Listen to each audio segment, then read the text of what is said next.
Well, hey guys, and welcome back to another episode of Ames's Corner. How are you all doing out there?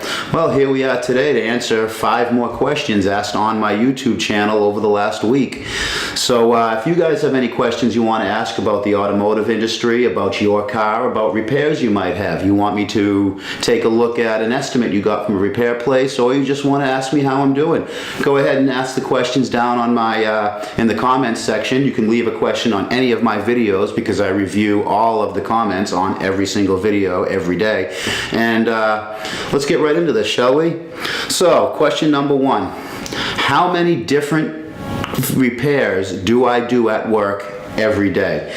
Well, that's a good question and kind of a tough question. It all depends on what jobs I have. If I have like an engine replacement, that could take me all day. Then that day will be one vehicle. But if it's all just small stuff, oil changes, tires, brake jobs, that sort of thing, it can be as high as 10, 15 different cars I'll work on in a day. Now, that's kind of a high number. That's if I was to just do oil changes and quick repairs. Typically, I'll get a couple of brake jobs, a couple of oil changes, some diagnostic work in a day. So I'm going to have to shoot from the hip and say probably six repairs on an average day. 6 decent sized repairs every day. Like I said, it can range from brake jobs, engine replacement, electrical diagnosis. I never know going in the morning exactly what I'm going to be working on. I just kind of take it as it comes.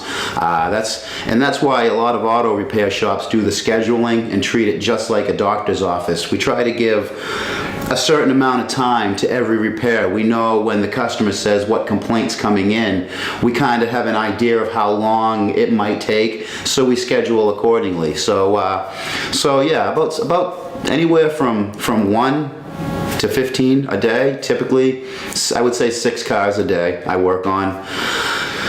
Number 2, do I have any experience with the Fiat 500? Well, no, I really don't have a lot of experience with the new Fiats.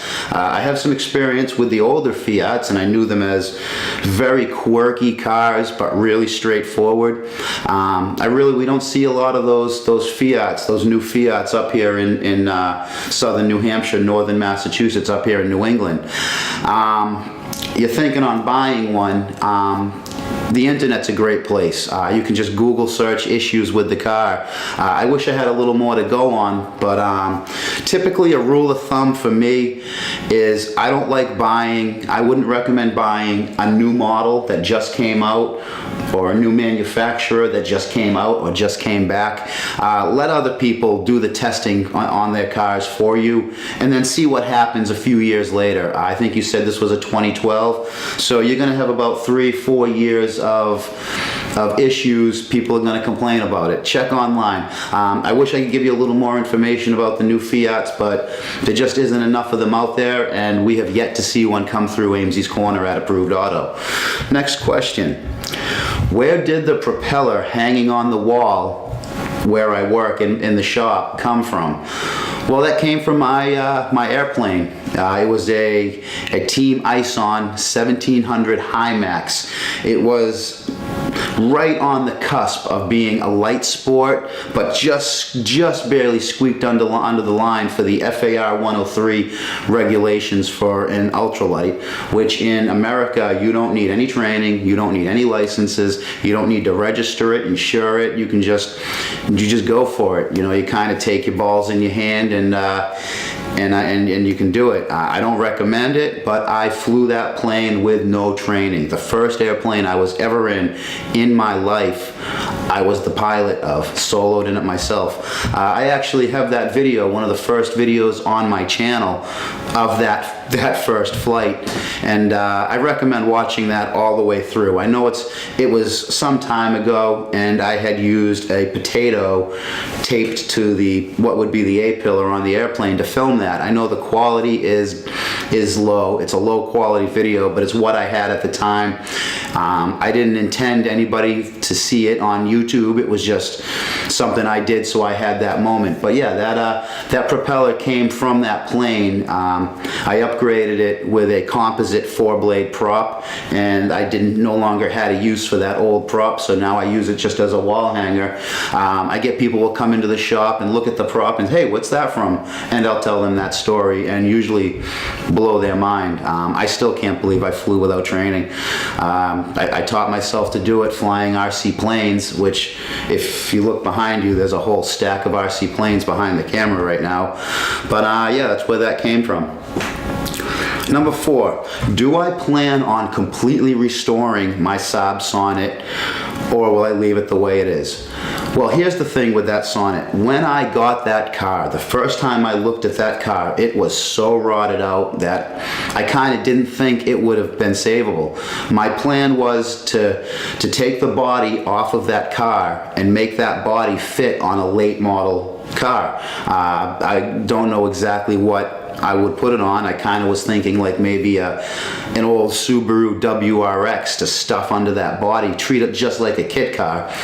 But the thing is, I drove that car home from Ipswich, which is another video on my channel, and it ran so well, it handled so well, it was just such a blast to drive, that first drive. I said, I have to commit to make this car run, to make that Sonett run as long as it will. I wanna wear out the mechanical components on that car and then treat it like a kit car to put that body on a WRX. I was even thinking like a Toyota Corolla, something that you wouldn't normally think to be a performance car, and make it look nice and neat like a Sonett. But someday, when the motor wears out, when the transmission wears out, when the chassis just breaks and crumbles to dust, I'll turn that into a kit car and I'll make some late model running gear fit under that classic Saab Sonett body. But until that day, I'm just going to keep that car on the road. I'm going to keep bringing it to car shows. I'm going to keep that car out of the cabbage and show it to as many people as I possibly can. So anyways, number 5, and this is an actual mechanical question, technical question asked to me. I have an 03 Toyota Tacoma V6, and the back of the valve covers always stay covered in oil. Should I replace the valve cover gaskets? Well, yes, you definitely should. Valve cover gaskets wear out. The rubber they're made out of hardens, gets brittle. I've noticed on these Toyotas, it actually shrinks a lot more than some other makes and will actually snap the gasket in certain areas. I believe on the back of that Toyota Tacoma's V6, there are some cutouts for the camshaft ends. So I think it was what they needed to machine the camshaft journals in the head. And what they do is they have a kind of a thick, tall, semicircle piece of rubber that fits into those areas. It's part of the valve cover gaskets. And those big chunks of rubber, there's a lot of rubber that can shrink, and it shrinks quite a bit and hardens. So what's happening on the back of your motor is those semicircles are not sealing anymore. There are some 90-degree edges, sharp edges into the casting of the head that those have to conform to. Usually we'll use a little bit of silicone sealer to help minimize the leaking that can happen as the vehicle ages, as the gasket gets less and less ductile and more brittle.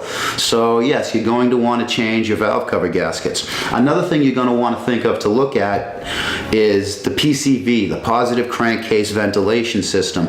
On some vehicles, that can stop working correctly and cause too much pressure or too much vacuum in the engine. And I'm not meaning in the intake manifold, I'm meaning in the crankcase, in the that's just the spaces that's in there, will cause high pressure and can cause extra oil to be squirted out of a gasket that wouldn't normally leak. So I'm going to recommend you change your valve cover gaskets. It's cheap. Change your PCV valve while you're in there, and it can help minimize some blow-by issues, some crank pressurization or crank vacuum issues, which can cause oil leaks too. So yeah, change those gaskets and you should be fine. You should be fine. Well, anyways, guys, that was just the 5 questions asked over the last week on my channel. Go ahead, you guys, ask whatever you want down in the comments. I will see it, and if I can help you in a video in the 5 questions, I will answer it. If not, I'll look at what you got, and I'll leave a comment, reply to the comment that you left. But yeah, go ahead, ask more questions, and until next time, keep it out of the cabbage.